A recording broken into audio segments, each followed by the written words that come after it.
ہمارے نبی ساری دنیا کے سردار، جن و انس کے سردار، نبیوں کے بھی سردار، سارے نبیوں کے نبی، ساری زندگی آپ کی تہجد 11 رکعت نفل ہے، 11 رکعت، 8 نوافل اور 3 وتر، اور ابن عباس کی ایک روایت میں آتا ہے 15 رکعت۔ لیکن یہ 15 رکعت مستقل نہیں تھیں، آپ کی مستقل رات کی بندگی 11 رکعت، کبھی اس سے بھی کم، کبھی اس سے بھی کم، سوتے بھی ہیں جاگتے بھی ہیں۔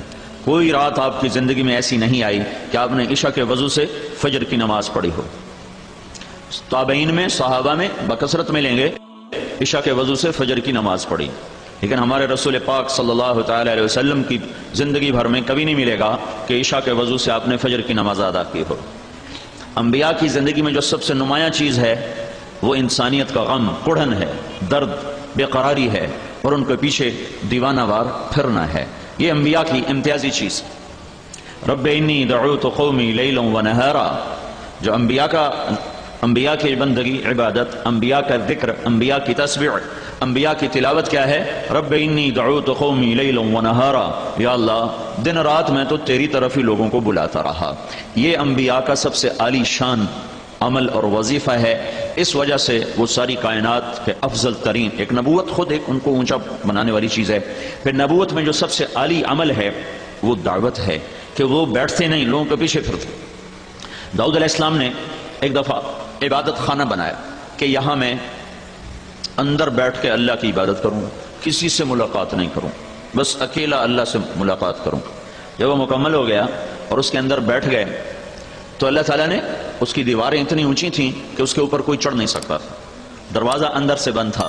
تو اچانک اذ تصور المحراب، 2 آدمی محراب میں کھڑے نظر آئے، ففزع منہم، تو داؤد علیہ السلام ڈر گئے، یہ کہاں سے آ گئے؟ دروازہ اندر سے بند، دیوار پہ چڑھ کوئی نہیں سکتا، تو یہ آئے کہاں سے؟ تو وہ کہنے لگے لا تخف، اللہ کے نبی ڈرو نہیں، خصمان بغى بعضنا على بعض، ہم دونوں کا آپس میں جھگڑا ہو گیا ہے، آپ ہمارا فیصلہ فرما دیں۔ بھائی کیا جھگڑا ہوا ہے؟ كأن هذا أخي له 99 نعجة ولي نعجة واحدة فقال أكفلنيها وعزني في الخطاب، یہ میرا بھائی ہے، اس کے پاس ہے 99 بھیڑیں، میرے پاس ہے ایک، یہ مجھ سے کہتا ہے اپنی ایک مجھے دے دے، تو آپ بتائیں کہ ہم میں ظالم کون ہے، مظلوم کون ہے؟ داؤد علیہ السلام حیران پریشان سوچ رہے، یہ تو قضیہ بچہ بھی نمٹا سکتا ہے کہ بھائی یہ 99 والا ظلم کر رہا ہے، ایک والے کو کہہ رہا ہے ایک مجھے دو میں 100 پوری کروں، تو یہ میرے پاس کہاں سے آ گئے؟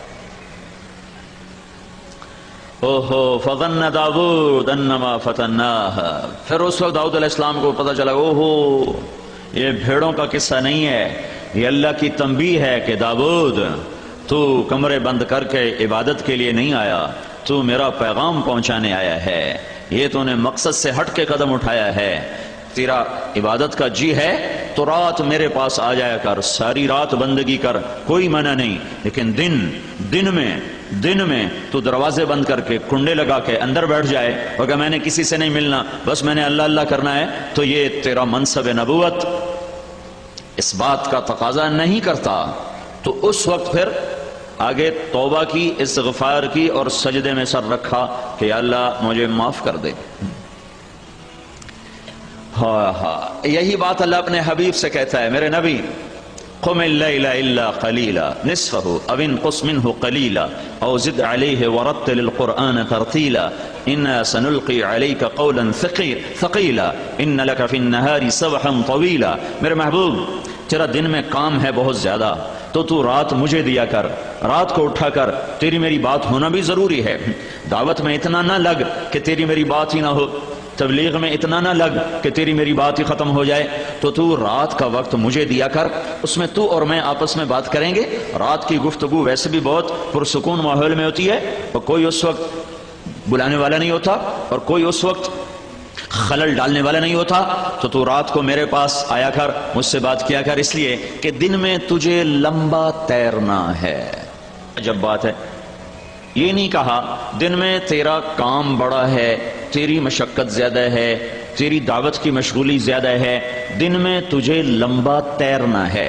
دعوت کے کام کو، تبلیغ کے کام کو تیرنے سے تشبیہ دی، تیرنے سے۔ مکے میں تو پانی کا قطرہ نہیں، پانی کا قطرہ نہیں، زمزم کے سوا کوئی کنواں نہیں ہے، تو وہ کون سا پانی ہے جس میں اللہ کا نبی تیر رہا ہے؟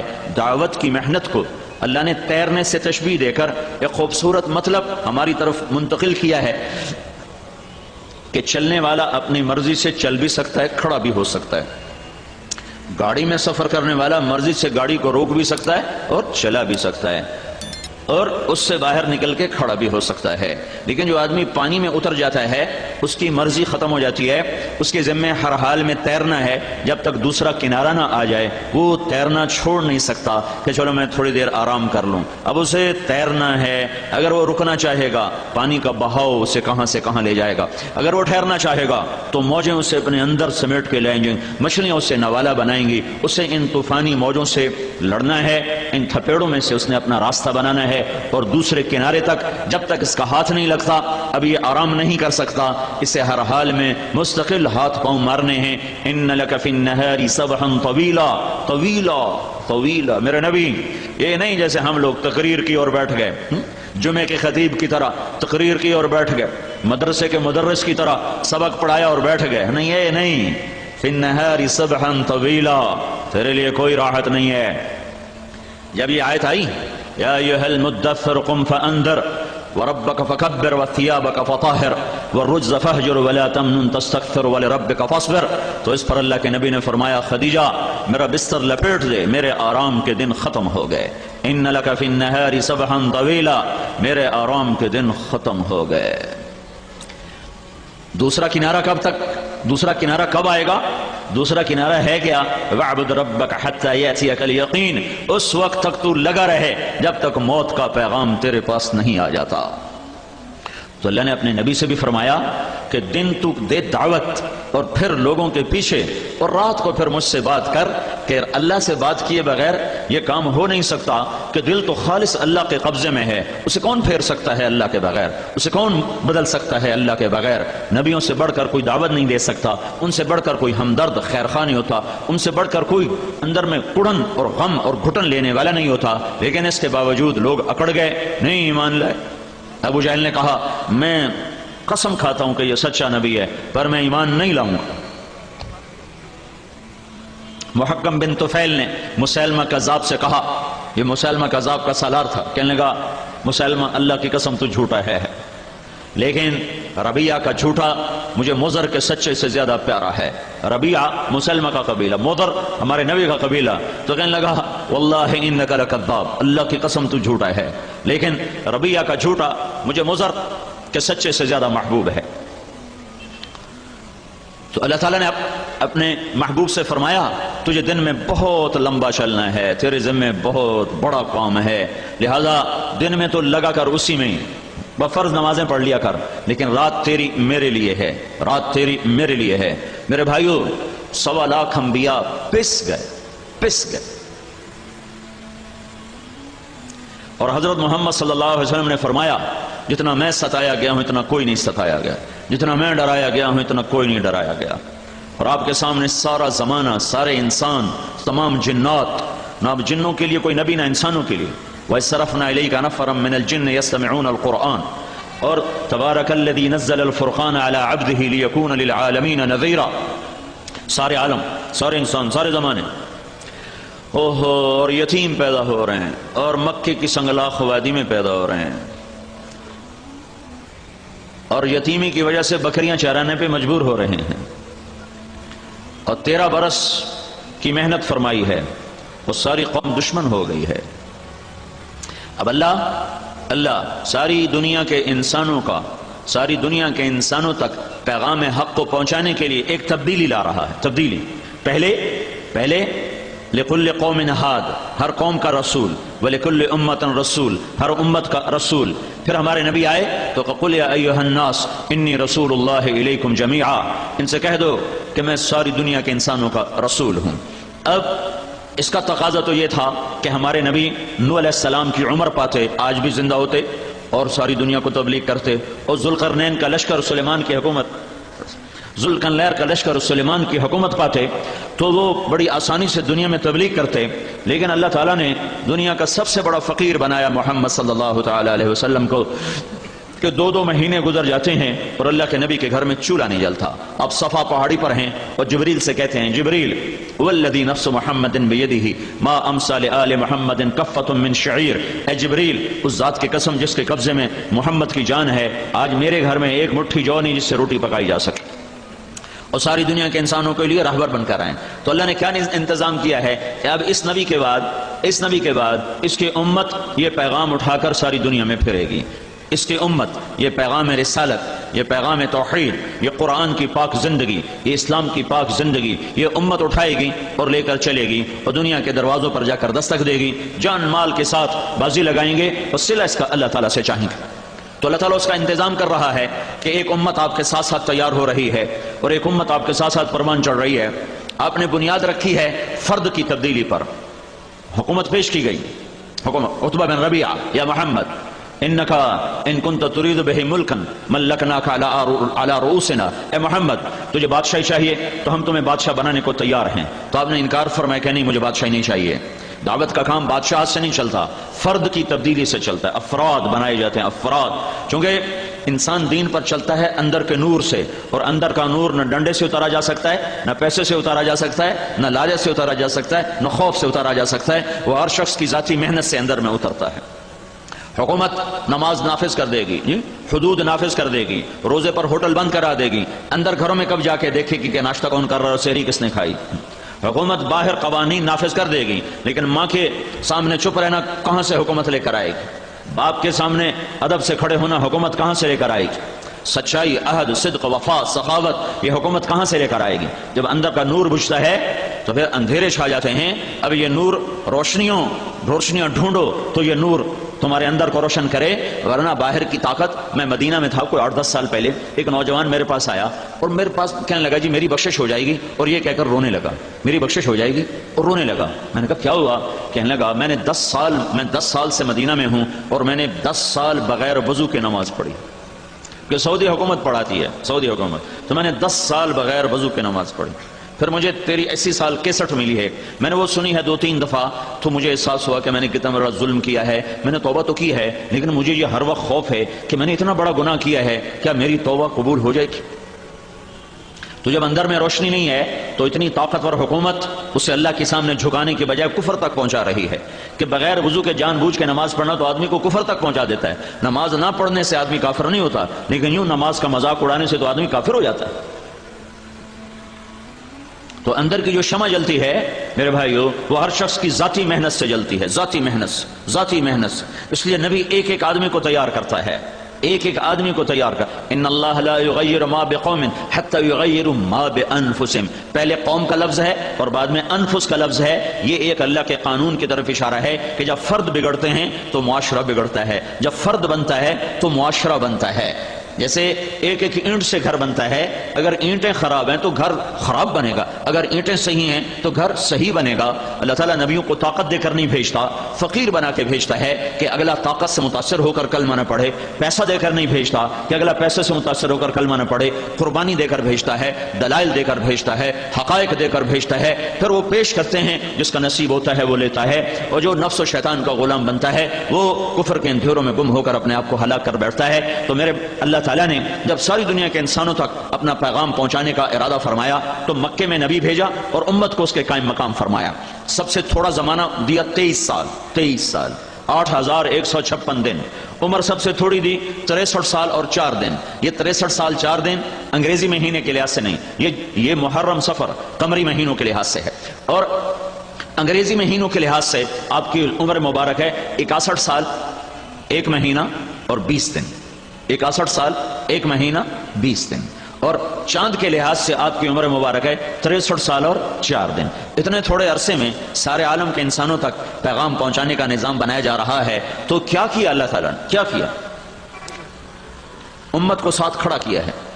13 برس کی محنت ہوئی اور کوئی آدمی ایمان نہیں لایا سوائے 250 آدمیوں کے.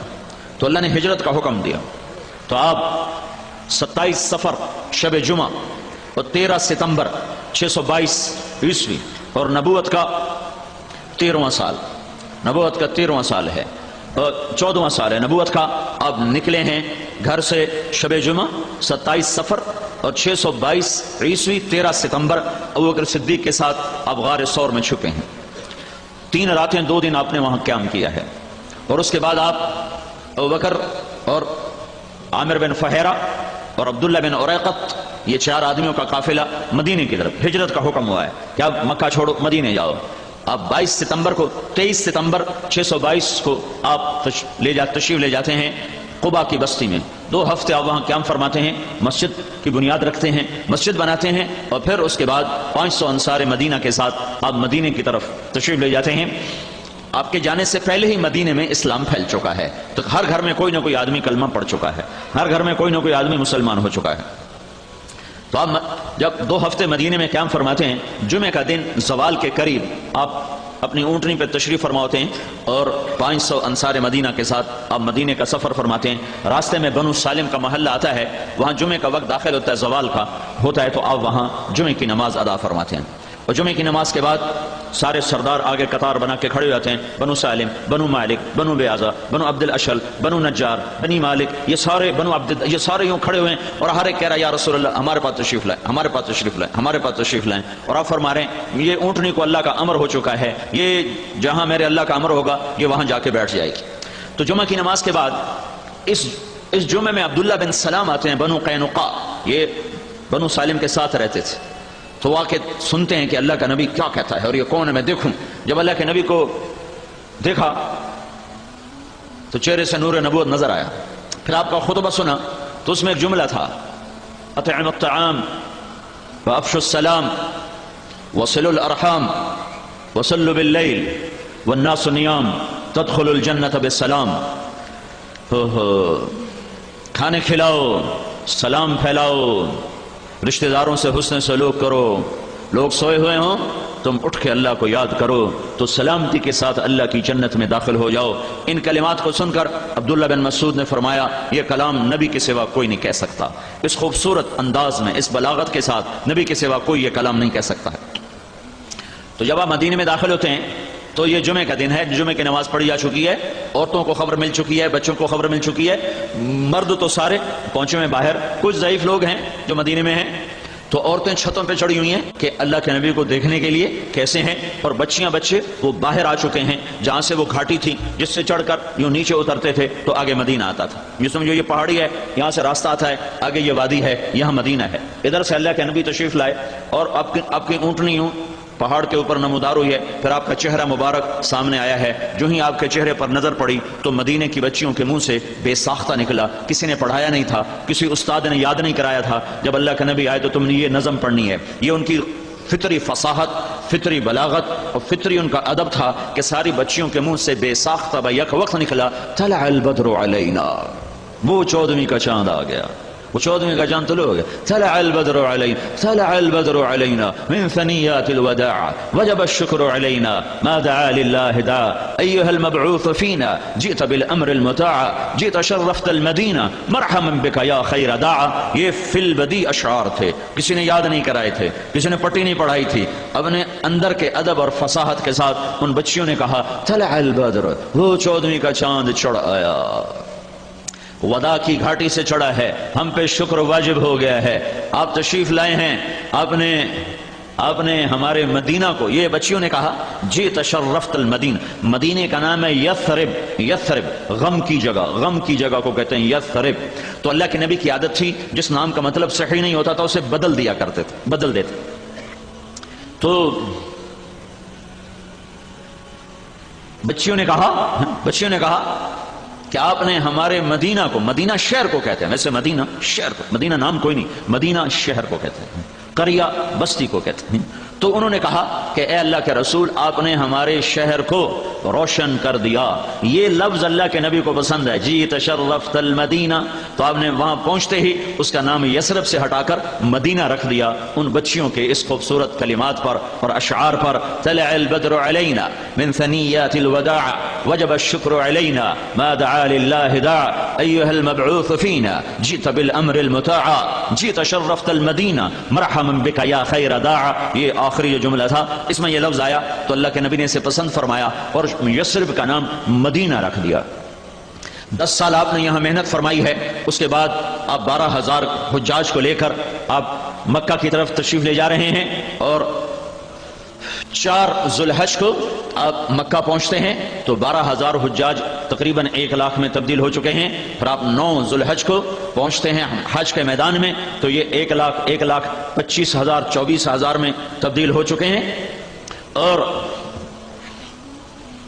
عصر کے قریب یہ آیت آپ پر اترتی ہے، الیوم اکملت لکم دینکم واتممت علیکم نعمتی ورضیت لکم الاسلام دینا۔ یہ آیت آج اتر رہی ہے کہ میرے محبوب میں نے آج دین کو کامل کر دیا اور مکمل کر دیا، اور اس کا نام میں نے اسلام رکھا ہے۔ اب قیامت تک کا یہ دستور حیات ہے، ومن یبتغ غیر الاسلام دینا فلن یقبل منہ، اسلام کو چھوڑ کر جو شخص زندگی گزارے گا وہ اللہ کے دربار میں مردود ہو جائے گا۔